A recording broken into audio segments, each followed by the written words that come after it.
लखनऊ अव्यवस्थित राज्य पद्धति से प्रजा का संरक्षण करने के लिए अवध के घरों में कोने कोने तक घुसी बैठी अंग्रेजी सत्ता को जून माह में क्रांतिकारियों ने मार पीट कर अवध की एक छोटी सी रेसिडेंसी में धकेल कर बंद कर दिया था। वहां उसको सर हेनरी लॉरेंस ने धीरज देना प्रारंभ किया। चिन्हट की लड़ाई में हार कर जब सर हेनरी ने रेसिडेंसी में कदम रखा और वहां अवध पर अधिराज्य पाने के प्रश्न पर फिर से विचार करना प्रारंभ किया, तब उसके साथ उस रेसिडेंसी में कोई 1000 यूरोपियन और 800 नेटिव लोग थे। इन लश्करी लोगों के साथ ही जो अन्य गोरे और काले ईसाई भी आए थे, उनकी कुल संख्या 3000 तक थी। चिन्हट की पराजय के बाद यह सेना जब पहली बार रेसिडेंसी में बंद हुई, तब उस तेजी से और अकस्मात आए हुए संकट में रेसिडेंसी का स्थान, दीवारें, कोर्ट, ये सब बहुत कमजोर स्थिति में थे। अंग्रेजों की इस असहायता का तभी लाभ उठाकर उन पर जोर का हमला कर उस रेसिडेंसी को जीत लेने का इच्छा अवसर विद्रोहियों के लिए आया था। पर इस अवसर में बंद हो जाने के बाद कोई 2 हफ्ते अपने चारों ओर कोर्ट आदि का संरक्षण की दृष्टि से उत्तम प्रबंध करने में अंग्रेज व्यस्त रहे। विद्रोहियों की सेना को चिन्हट में जिस दिन विजय मिली, उसी दिन अवध में अंग्रेजी राज्य सत्ता समाप्त होकर विद्रोह को राज्य क्रांति का स्वरूप प्राप्त हो गया। सिपाहियों, राजाओं और नागरिकों ने प्रथम लखनऊ की खाली गद्दी पर स्वसम्मत सत्ता की प्रस्थापना करना प्रारंभ किया। चिन्हट की लड़ाई के बाद पहले हफ्ते में इधर मची अराजकता अंधाधुंधी समाप्त किए बिना युद्ध कार्य के लिए आगे कोई प्रयास नहीं कर पाने के कारण उस हफ्ते में अंग्रेजों को अपने कोर्ट का बंदोबस्त मजबूती से करने की छूट देकर भी विद्रोही पहले लखनऊ की राज्य रचना के कार्य में लगे। लखनऊ के पूर्व नवाब वाजिद अली शाह कादर को ही लखनऊ के गद्दी पर सर्वसम्मति से बैठाया गया।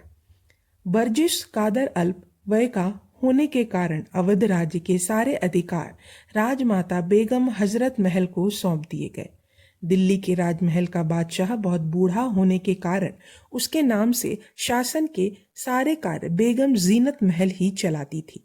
तो लखनऊ के राजमहल में भी वहां का नवाब अल्प वय का होने के कारण वहां का राज प्रतिनिधित्व बेगम हजरत महल की कर्मठता पर ही अवलंबित था। यह अवध की बेगम यद्यपि सन 1857 की दूसरी लक्ष्मीबाई नहीं थी, फिर भी पराकाष्ठा की कर्तव्यवैती स्वतंत्रता के रस में सराबोर और साहस संकल्पा थी, इसमें कोई शंका नहीं। उसके दरबार के महमूद खान आदि सरदारों के नेताओं को और अवध प्रांत के भिन्न भिन्न स्थानों से लखनऊ की ओर स्वतंत्रता संग्राम के लिए दौड़ते आए कर्मठ लोगों को मान भिन्न भिन्न पुरुषों को बेगम हजरत महल ने न्याय, वसूली, लश्कर, पुलिस आदि विभागों में अधिकारी नियुक्त कर दिया। हर दिन राजनीति के भिन्न भिन्न पहलुओं पर चर्चा करने के लिए दरबार भरता और वहां स्वयं बेगम साहिबा अपने अल्प वय नवाब के नाम से राजकाज करती थी। अवध प्रांत स्वतंत्र होकर अंग्रेजी सत्ता का वहां लवलेश की शेष नहीं है। यह समाचार बेगम के हस्ताक्षर मुहर के साथ भेज दिया गया। आसपास के सारे जमींदार, मांडलिक राजाओं को लखनऊ आ जाने के लिए पत्र भेजे गए। भिन्न भिन्न अधिकारियों की नियुक्तियां, राज्य व्यवस्था के सरवागों की व्यवस्था, हर दिन भरते दरबार आदि से ऐसा सब और दिखने लगा कि अवध का विद्रोहित्व समाप्त हो गया है और उसे राजनीतिक संगठनत्व प्राप्त हो गया है। पर केवल दिखने लग गया है, क्योंकि यह अधिकारी और यह अव्यवस्था और यह दरबार तत्काल नियुक्त करने में जितनी सशस्त्र शुद्धता विद्रोहियों ने दिखाई, उतनी उन्होंने उपर्युक्त नियुक्तियों के आज्ञा पालन में बिल्कुल नहीं दिखाई थी। राज्य क्रांति में सामान्यतः यही दोष घटित होता है और इस कारण राज्य क्रांति के आरंभ में ही उसके नाश के बीज पड़ जाते हैं। जिसका राज्य उलटना है, उसके कानूनों को तलवार से चीर डालना ही राज्य क्रांति है। पर एक बार विदेशियों के कानूनों को तलवार से चीरने की आदत लग जाने पर फिर उस नशे में चाहे जिस भी कानून को अपनी इच्छा के अनुसार लतियाने की आदत लग जाती है। दुष्टतापूर्ण कानूनों को नष्ट करने का चस्का लगी तलवार कानून को ही नाश करने लगती है। विदेशी शासन का निःपात करने के निकले वीर अंत में शासन का ही नाश करने लगते हैं। विदेशी राज्य के बंधन काट देने के रणमद में उन्हें राजबंधन ही अस्वीकार हो जाते हैं और इस राज्य क्रांति का अंत अराजकता में, सद्गुणों का अंत दुर्गुणों में हो जाता है और हितकर प्रयासों के परिणाम अहितकारी होने लगते हैं। अराजकता पराजय जितनी ही बंधन रहितता दुष्ट बंधनों जैसी ही व्यक्ति, समाज और राष्ट्र के नाश का कारण होने वाली होती है। इस समाज सत्य का विस्मरण जिस किसी क्रांति में हुआ, उस क्रांति का उसके क्रांति तत्व कारण ही विनाश हुआ। किसी रोग का परिहार करने के लिए मद सेवन की आदत जैसे जाती नहीं, वैसे ही दुष्टतापूर्ण बंधन से मुक्ति के लिए पिए जाने वाला बंधनों छेद का मद दुष्टता चली जाने के बाद भी व्यासनी लोगों को अंधाधुंध और बेसुध किए रहती है। जो राज्य क्रांति अपवित्र होने लगती है और अपवित्रता के सहभागी विनाश के बीच उसका जल्द ही प्राण हर कर रहे हैं। इसीलिए परातंत्रता के रोग का नाश करने के लिए जिन्हें राज्य क्रांति का मद पीना है, उन्हें उस मद का व्यसन ना लग जाए, वे ऐसी दक्षता हमेशा रखें। विदेशी सत्ता को धिक्कारते हुए ही स्वकीय सत्ता का सम्मान करने की दृढ़ शिक्षा देते जाएं। दुष्टतापूर्ण बंधन का उच्छेद करते हुए निरंकुशता का चस्का ना लगे, ऐसी सजगता रखें। परराज्य का एवं परनिर्मित अधिकार का निःपात करते समय स्वराज्य एवं स्वर्णिमित अधिकार को अति पूजनीय वंदनीय मानते जाएं।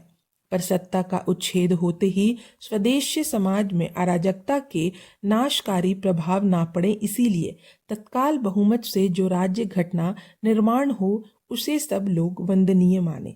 उस राज्य घटना की ओर से जो अधिकारी नियुक्त हो, उसे सब लोग वंदनीय माने। उस राज्य घटना की ओर से जो अधिकारी नियुक्त किए जाएं, उनके आदेशों को सिर नवाकर मानना चाहिए, उनके आदेशों के अनुसार व्यवहार करना चाहिए। व्यक्ति के छूट भूल कर समिष्ट की सिद्धांत से तन्मय रहना चाहिए और इस बहुमत से निर्मित स्वराज्य घटना में यदि कुछ परिवर्तन करना अपनी विवेक बुद्धि को न्यायपूर्ण लगता हो, तो उसे बहुमत नियम के अनुसार वैध मार्ग से ही घटित किया जाना चाहिए। सारांश यह है कि बाहर विदेशियों का तख्ता पलटना, परंतु अंदर निर्माण करना, बाहर तलवार पर अंदर विधि कानून। राज्य क्रांति की सफलता और सिद्धि के लिए अति आवश्यक राज्य व्यवस्था के उपर्युक्त सिद्धांत का सन 1857 के पूर्वार्ध में बहुत अच्छी तरह पालन किया गया।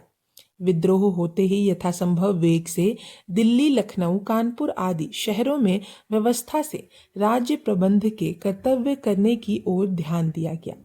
व्यक्ति विषयक अन्याय के अपहरण की इच्छा से इन सब प्रमुख शहरों में कोई भी नकली व्यक्ति अंतिम क्षण तक सामने नहीं आया।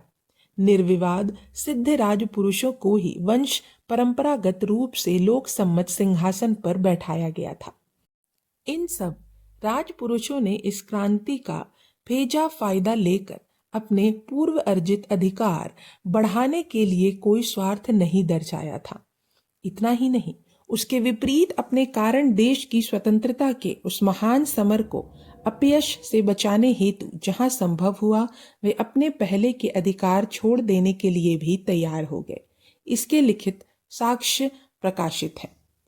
यहाँ तक राज्य व्यवस्था का पूर्व अर्ध सराहनीय उद्यता से सन 1857 ने पूरा किया, परंतु राज्य व्यवस्था में अत्यंत प्रमुख भाग सैन्य शक्ति संपन्न लोगों का होने के कारण पर राज्य बंधन तोड़ते ही उन्हें किसी तरह के बंधन स्वीकार्य ना हुए और राज्य क्रांति की इस भीड़ में उनका सारा अनुशासन बिगड़ गया।